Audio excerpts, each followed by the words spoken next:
दोस्तों last lecture ની અંદર આપણે ચર્ચા કરી હતી સદિશોના સરવાળા માટેની ત્રિકોણની રીત। હવે આપણે ચર્ચા કરવા માટે જઈ રહ્યા છીએ એ છે સદિશોના સરવાળા માટેની સમાંતર બાજુ ચતુષ્કોણની રીત છે। આવો જોઈએ સમાંતર બાજુ ચતુષ્કોણની રીત। સમાંતર બાજુ ચતુષ્કોણની રીત આપણે એક અગત્યનો પ્રશ્ન છે। હવે આમની અંદર શું હશે એ પહેલા તમે સમજો। પહેલામાં શું હતું, બે સદિશ આપણને આપેલા હતા, એ બે સદિશને આપણે એકબીજા ઉપર ગોઠવતા હતા। અહીંયા તમને ઓલરેડી બે સદિશ આપેલા જ હશે, પણ કેવી રીતે આપેલા હશે તો આપણે એમ કહી શકીએ કે એક જ બિંદુમાંથી બે સદિશ તમને દોરીને આપેલા છે। સમજો કે આ સદિશ એ છે અને અહીંયા એનું જે પૂછ છે ને ત્યાંથી જ બીજો એક સદિશ તમને ડ્રો કરીને આપેલો હોય એ સદિશ બી। બે સદિશ આપણને અહીંયા કમ્પ્લીટ દોરીને આપેલા છે। આ બંને સદિશોનો આપણે સરવાળો કરવો છે, તો બંને સદિશોનો સરવાળો કરવા માટે બહુ સિમ્પલ વસ્તુ છે। પહેલું કામ શું તો કે કોઈ પણ એક સદિશને ધ્યાનમાં લઈ લો, એ સદિશ એના માટે આપણે એક ચોક્કસ બિંદુ લઈ લઈએ। દાખલા તરીકે અહીંયા ઓ, બિંદુ ઓ માંથી જે સદિશ એ છે ને એ સદિશ એની દિશામાંનો જ અને એની લંબાઈ જેટલી લંબાઈ એટલે કે એના મૂલ્ય જેટલા જ મૂલ્ય ધરાવતો એક બીજો સદિશ આપણે દોરી દીધો, એને નામ આપી દીધું ઓપી। બરાબર, ઓપી બરાબર શું છે, સદિશ એ છે। હવે આ બી સદિશ છે એને પણ ત્યાંથી જ દોરવાનો છે, ઓ માંથી દોરવાનો, એની જ દિશામાંનો સદિશ દોરવાનો છે, આને નામ આપી દીધું ઓ ક્યુ, આ સદિશ બી। ક્લિયર? હવે શું કામ કરીશું તો હવે આપણું કામ એ છે કે આ બંને સદિશ એની સંલગ્ન બાજુઓ, આ બંને સદિશોની જે સંલગ્ન બાજુ આવે એ સંલગ્ન બાજુઓ એટલે કે એની ઓપોઝિટ સાઈડની જે બાજુઓ છે એને એકરૂપ આવતી હોય એવી બાજુઓ દોરી અને આપણે ચતુષ્કોણને પૂરો કરવાનો છે। જો આ ઓપી જે છે એ ઓપી એની સંલગ્ન બાજુ એટલે આપણે અહીંથી ડ્રો કરીએ તો અલગથી બતાવીએ તો એની સંલગ્ન બાજુ અહીંથી દોરી શકીએ આપણે, અહીંથી આ એની ઓપી ની સંલગ્ન બાજુ થયા। બરાબર, એની જેટલી લંબાઈ હોય ને એટલી જ લંબાઈની દોરવાની છે, એને એક સદિશ સ્વરૂપે દોરીએ। સેમ રીતે ઓ ક્યુ એની સંલગ્ન બાજુઓ જે છે એને પણ આપણે અહીં દોરી દીધી છે। એટલે આ સદિશ ઓપી જે છે ને એ સદિશ એ છે તો એની સામેનો આ પણ શું થાય, સદિશ એ થાય। પછી ઓક્યુ જે છે એ સદિશ બી, તો એની સામે આ પણ શું થાય, સદિશ બી થાય। હવે આ બંને માટે વિચારીએ આપણે તો તમે જુઓ અહીંયા પહેલો સદિશ ઓપી, પહેલા સદિશનું અહીંયા શીર્ષ દેખાય છે તમને, પહેલા સદિશનું જે શીર્ષ છે એ પહેલા સદિશ એના શીર્ષ પાસે બીજા સદિશનું પૂછ અહીંયા ગોઠવાયેલું દેખાય તમને, પહેલા સદિશનું શીર્ષ અને બીજા સદિશનું પૂછ। તો આ કઈ મેથડ થઈ તો ગઈકાલે આપણે ગયા લેક્ચરમાં ચર્ચા કરી ગયા છીએ, એ ચર્ચાની અંદર આપણે એવી વાત કરી છે પહેલા સદિશનું શીર્ષ અને બીજા સદિશનું જો પૂછ આવતું હોય તો એને કહેવાય ત્રિકોણની રીત। ત્રિકોણની રીત હોય તેનું પરિણામી સદિશ ક્યાંથી લઈ શકાય તો કે પરિણામી સદિશ લેવા માટે પહેલા સદિશનું પૂછ અને બીજા સદિશનું શીર્ષ હોય એને જોડતો એક સદિશ દોરવામાં આવે છે। અહીંથી આપણે આ જોડતો સદિશ દોરી દીધો, એને નામ આપી દીધું સદિશ આર। ફરી પાછું સમજો શું કરવાનું છે। પહેલું કામ આપણું એ રહેશે કે જે બે સદિશો આપણને આપેલા છે આ બંને સદિશો આપણે એક જ ચોક્કસ બિંદુમાંથી દોરવાના છે। એટલે બિંદુ લઈ લીધું ઓ, બિંદુ ઓ માંથી આપણે દોરવા છે એટલે ઓ થી લઈ લીધું પી, બરાબર, એક સદિશ ઓપી દોરી દીધો છે, બીજો સદિશ ઓ માંથી દોરી દીધો છે એ છે ઓક્યુ। બે સદિશ થઈ ગયા આપણા।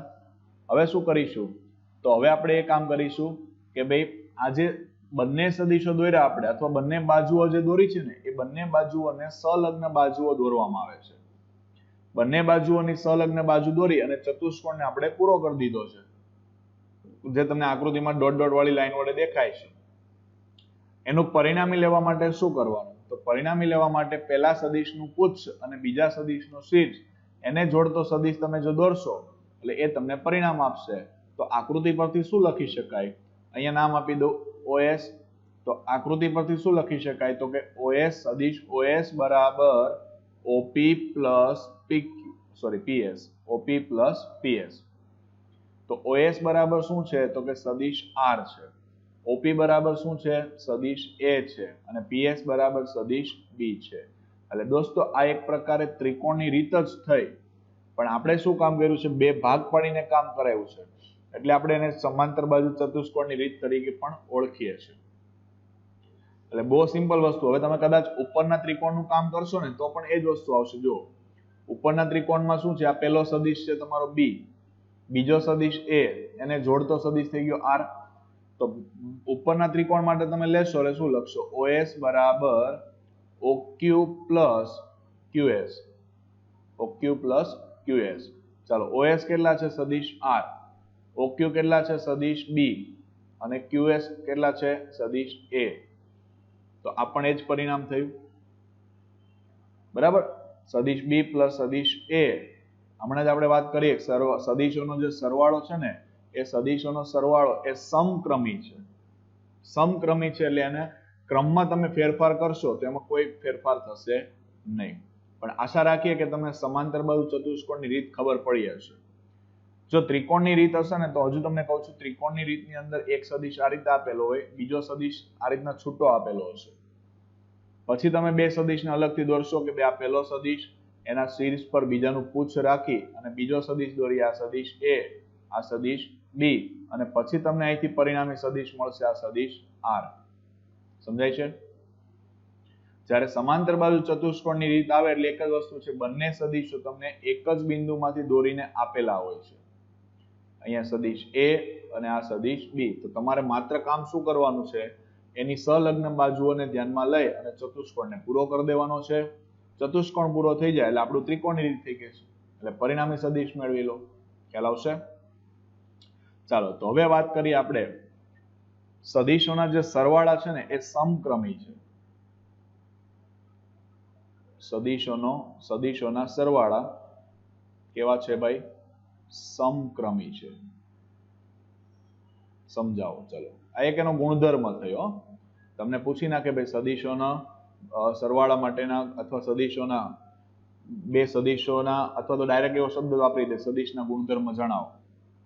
તો પહેલો ગુણધર્મ કહેવાય સદિશ, એનો સરવાળો છે એ કેવો છે? સમક્રમી છે. સમક્રમી છે એનો મતલબ શું થયો? કે દાખલા તરીકે મારી પાસે બે સદિશ છે, આ સદિશ એ અને અહીંયા બીજો સદિશ છે, આ સદિશ બી. બરાબર, બે સદિશ છે, બે સદિશ એનો આપણે સરવાળો કરવો છે. તો પહેલો સદિશ આપણે ધારી લો કે એ લીધો, સદિશ એ.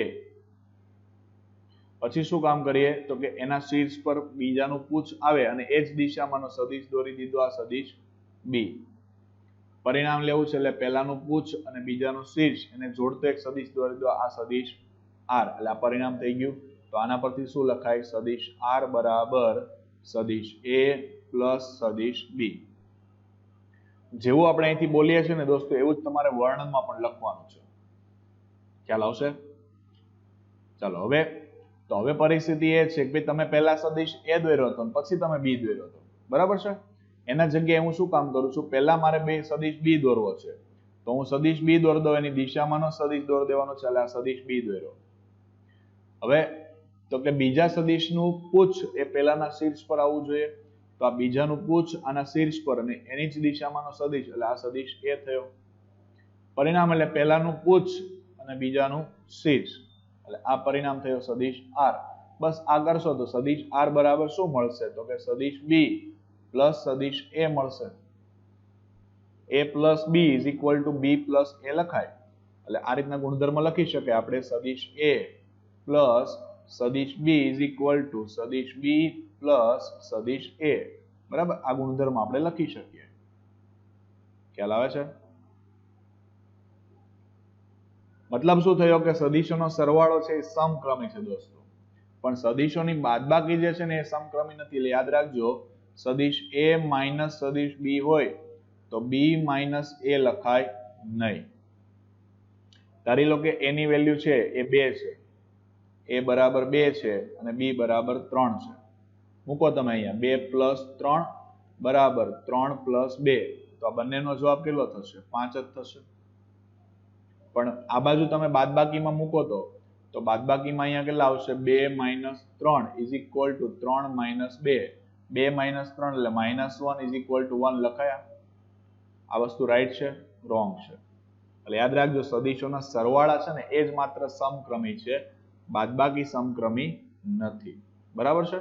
ચાલો બીજો ગુણધર્મ જોઈએ આપણે, જૂથનો નિયમ. જૂથનો નિયમ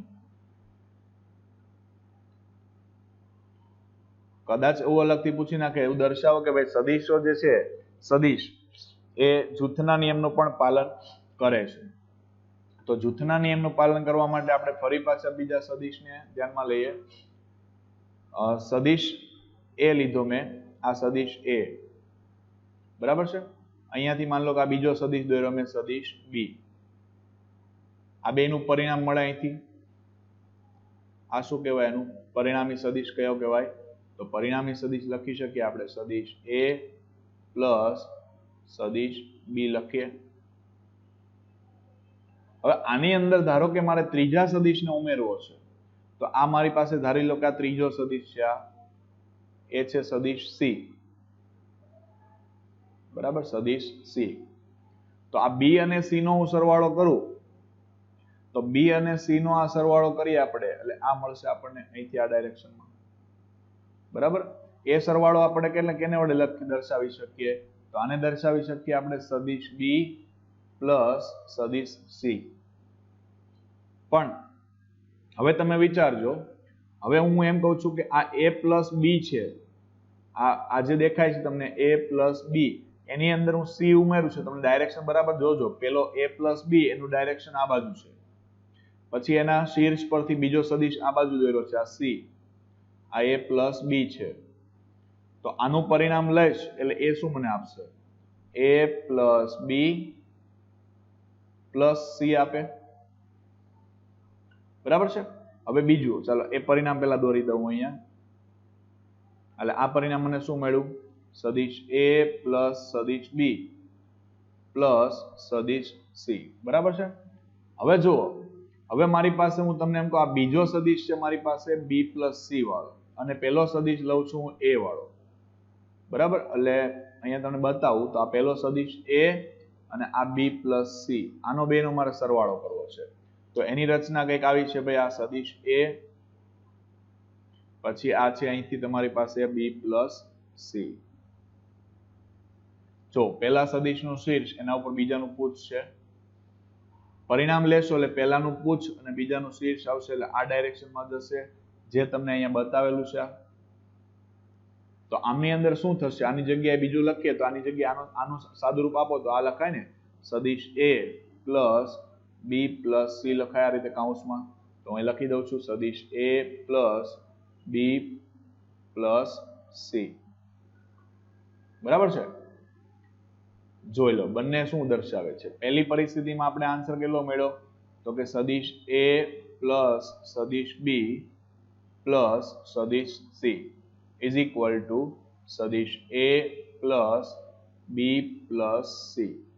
તમે બંને કાઉન્સ છે અને કાઉન્સને તમે આમથી આમ ચેન્જ કરો છો, ચેન્જ કરવાથી આન્સરની અંદર કોઈ ચેન્જ થતો નથી. ખ્યાલ આવે છે? તમારો જે પરિણામી આન્સર છે એ તો એ જ મળવાનું છે. દાખલા તરીકે હમણાં લીધી એ પ્રમાણે વેલ્યુ પસંદ કરી દઉં હું તમને.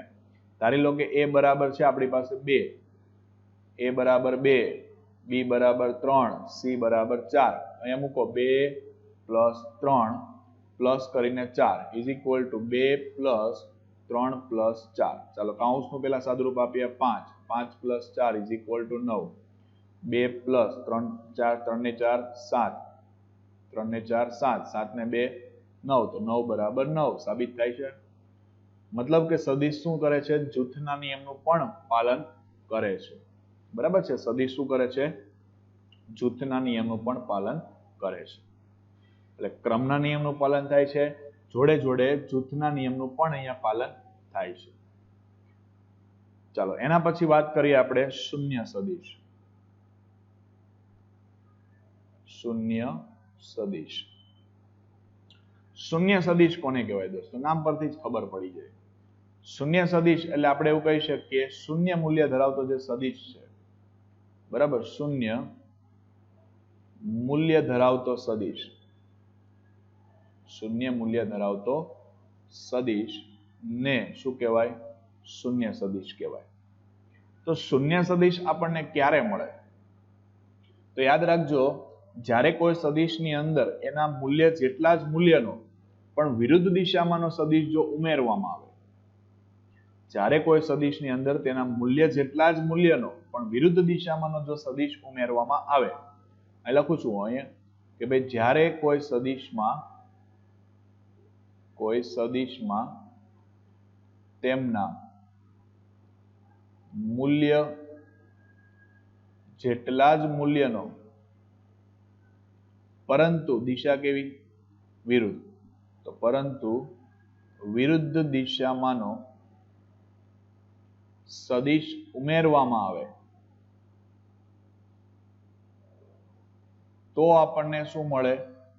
શૂન્ય સદિશ પ્રાપ્ત થાય. દાખલા તરીકે મારી પાસે કોઈ સદિશ છે, એ છે સદિશ એ, બરાબર? મારી પાસે કોઈ સદિશ છે, સદિશ એ.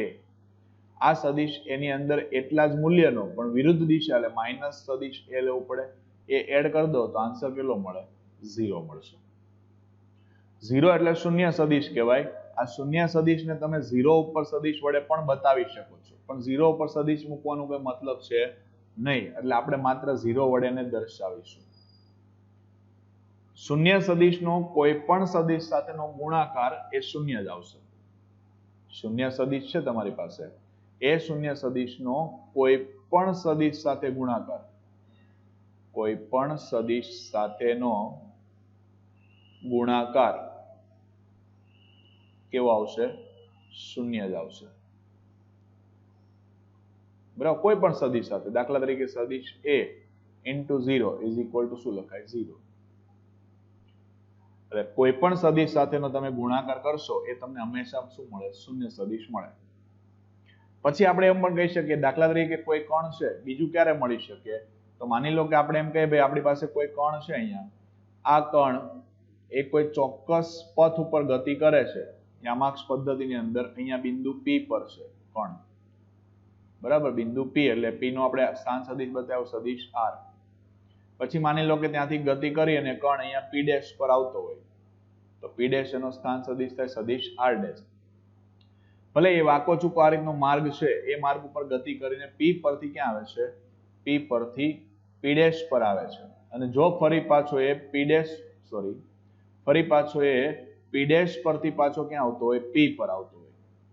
એટલે ફરી પાછો P' પરથી P પર આવે તો આવી પરિસ્થિતિમાં એના સ્થાનની અંદર કોઈ ફેરફાર થયો નથી, તો એનું સ્થાનાંતર કેટલું મળે? શૂન્ય મળે. તો સ્થાનાંતરને આપણે કેના વડે દર્શાવી શકીએ? શૂન્ય સદિશ વડે દર્શાવી શકીએ. સમજાશે? એટલે આ વાત થઈ શૂન્ય સદિશની. શૂન્ય સદિશ એટલે શું? તો કે શૂન્ય મૂલ્ય ધરાવતો સદિશ. અહીંયા આપણે વાત કરી છે, આ શૂન્ય મૂલ્ય ધરાવતો જે સદિશ છે એને શું કહેવાય? શૂન્ય સદિશ કહેવાય. કોઈ પણ સદિશમાં તેના મૂલ્ય જેટલા જ મૂલ્યનો પણ વિરુદ્ધ દિશામાંનો જો સદિશ તમે ઉમેરી દેશો તો એ તમને શું આપશે? શૂન્ય સદિશ આપે, જે આપણે અહીં દર્શાવ્યું છે. અને એને તમે સદિશ શૂન્ય વડે પણ દર્શાવી શકશો. કોઈ પણ સદિશ સાથેનો ગુણાકાર કરશો તો પણ એ તમને 0 જ આન્સર આપશે. બરાબર છે? એટલે આ શૂન્ય સદિશની વાત કરી. હવે એમની સાથે સાથે એક બીજી વાત લઈ લઉં છું.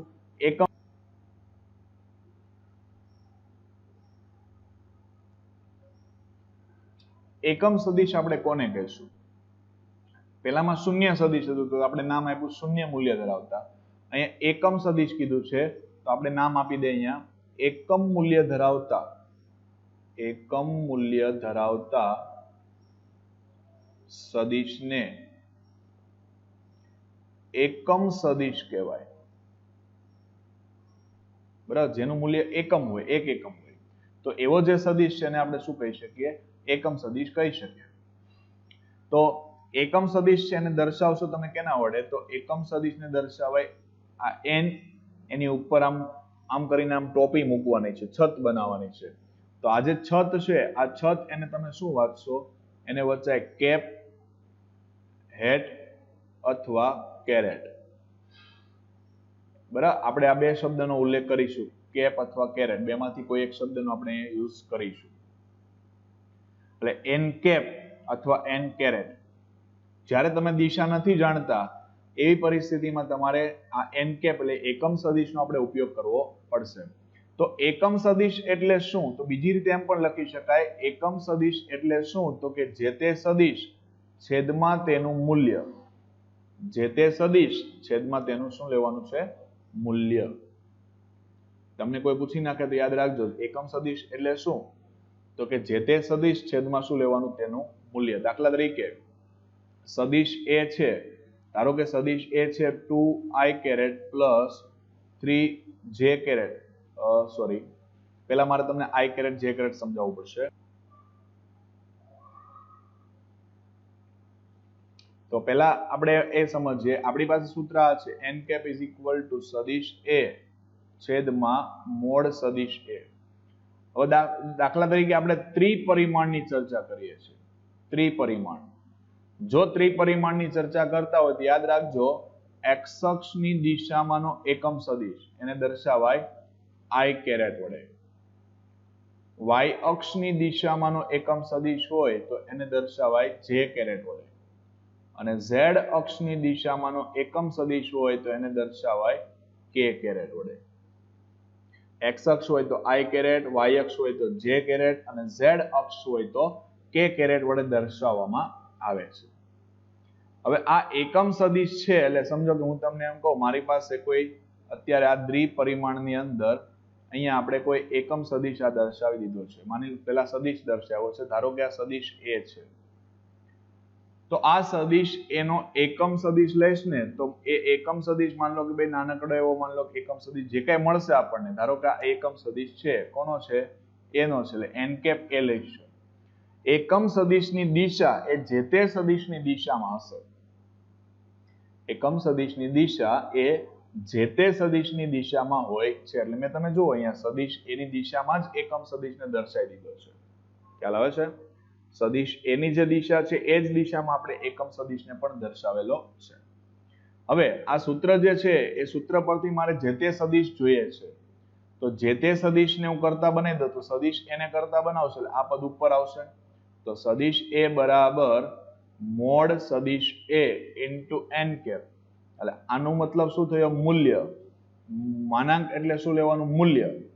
તો કોઈ પણ સદિશને આપણે કઈ રીતે દર્શાવી શકીએ? તો કોઈ પણ સદિશને દર્શાવવા માટે જે તે સદિશ એટલે કે તે સદિશનું મૂલ્ય અને તેની દિશામાંનો એકમ સદિશ લેવામાં આવે છે. અથવા તે દિશામાંનું જે સદિશ છે, જે સદિશ છે એનું મૂલ્ય લેવાનું છે અને એની સાથે કોને ગુણવાનું છે? એની દિશામાંના એકમ સદિશ એને ગુણવામાં આવે છે. મુખ્યત્વે આપણી પાસે આ ત્રણ બાબતો યાદ હોવી જોઈએ, કારણ કે ચેપ્ટરની અંદર વારંવાર એનો ઉલ્લેખ આવશે. x અક્ષની દિશામાંનો સદિશ લેશો તો i કેરેટ વડે દર્શાવવાનું થાય.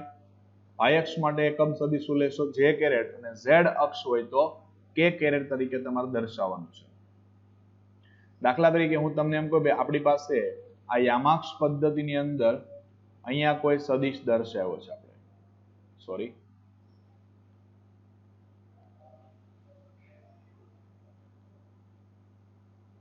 અહીંયા આપણે કોઈ એક સદિશને દર્શાવી દઈએ. માન લો કે આ સદિશને મેં દર્શાવ્યો અહીંથી. અહીંયા બિંદુ P છે, આ બિંદુ P એટલે સદિશને દર્શાવ્યો. આ સ્થાન સદિશ R, એના બિંદુના યામ છે 3, 2. એનો મતલબ થયો આ x અક્ષ ઉપર કેટલું થશે? અહીંયા 3 અને y અક્ષ ઉપર કેટલું થાય? 2. તો આને મારે સદિશ સ્વરૂપે લખવું છે તો શું લખાય? તો સદિશ R બરાબર x અક્ષ પર કેટલા છે? 3. તો ખાલી 3 આમ ન લખાય, કોઈ 3 પછી પ્લસ 2, 3 ને 2 તો 5 થઈ ગયા દોસ્તો. તો એને શું કરવું પડે?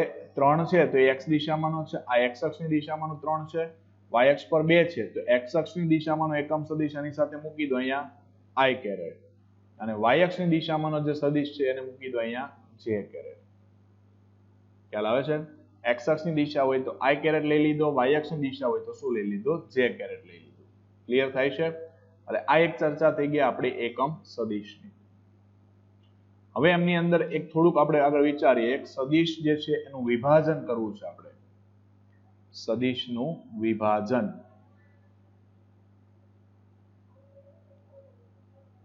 વિભાજન કરવું એનો મતલબ આપણને ખબર પડે, એને સેપરેટ કરવું, એને પાર્ટ્સ પાડવા, ભાગ પાડવા.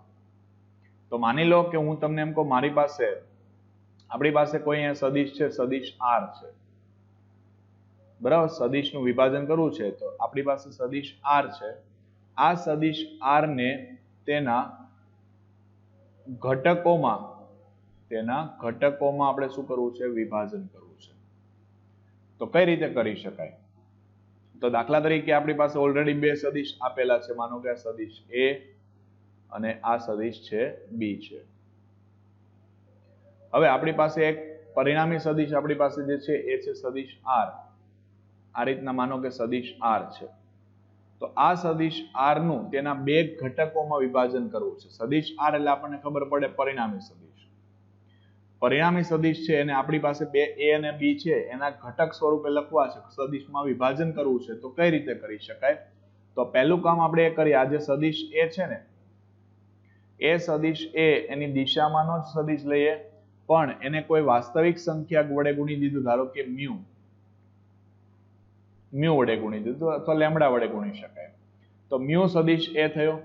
બીજો સદિશ દોરવાનો પણ એના શીર્ષ પરથી દોરવાનો, એને પણ આપણે કોઈ વાસ્તવિક સંખ્યા સાથે ગુણી દીધું, ધારો કે લેમડા બી.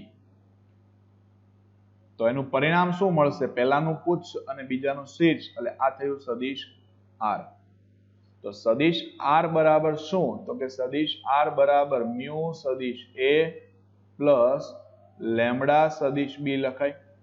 મ્યુ સદિશ એ પ્લસ લેમડા સદિશ બી. તો આ શું થયું? જો દોસ્તો, સદિશ આર જે છે ને એને આપણે બે ઘટકોમાં ડિવાઈડ કર્યા. બે ઘટકની અંદર આ એ છે સદિશ, એની સાથે આપણે એક વાસ્તવિક સંખ્યા ગુણી દીધી મ્યુ.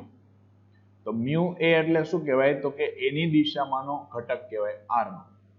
આરનો એની દિશામાંનો ઘટક થયો. સેમ રીતે લેમડા બી એ શું છે? તો કે આરનો બીની દિશામાંનો ઘટક થયો. બરાબર. એટલે મ્યુ એ એટલે શું ગણી શકાય? તો કે સદિશ આરનો એની દિશા, સદિશ એની દિશામાંનો ઘટક. અને લેમડા બી એટલે શું? તો કે સદિશ આર નો સદિશ બી ની દિશામાંનો ઘટક. સદિશ બી ની દિશામાંનો ઘટક થઈ ગયો. એટલે આ રીતે એક સદિશ છે તમારી પાસે, એ સદિશને તમારે બે ટુકડાઓમાં વિભાજિત કરવું છે. બે ટુકડાઓમાં આપણે વિભાજિત કરીએ એટલે આપણને એક એની દિશામાંનો ઘટક મળે અને બીજો જે મળે એ કઈ દિશામાંનો મળે? બી ની દિશામાંનો ઘટક પ્રાપ્ત થાય. એટલે આજના લેક્ચરની અંદર આપણે ચર્ચાઓ કરી છે એમની અંદર આપણે સદિશોના સરવાળા માટેની સમાંતર બાજુ ચતુષ્કોણની રીતનો અભ્યાસ કર્યો છે. બીજો જે અભ્યાસ કર્યો છે આપણે એના માટે ગુણધર્મો જોયા, ક્રમનો નિયમ, જૂથનો નિયમ, ત્યાર પછી શૂન્ય સદિશ, એકમ સદિશ અને સદિશોનું વિભાજન. એટલી બાબતોની આપણે ચર્ચાઓ કરી છે.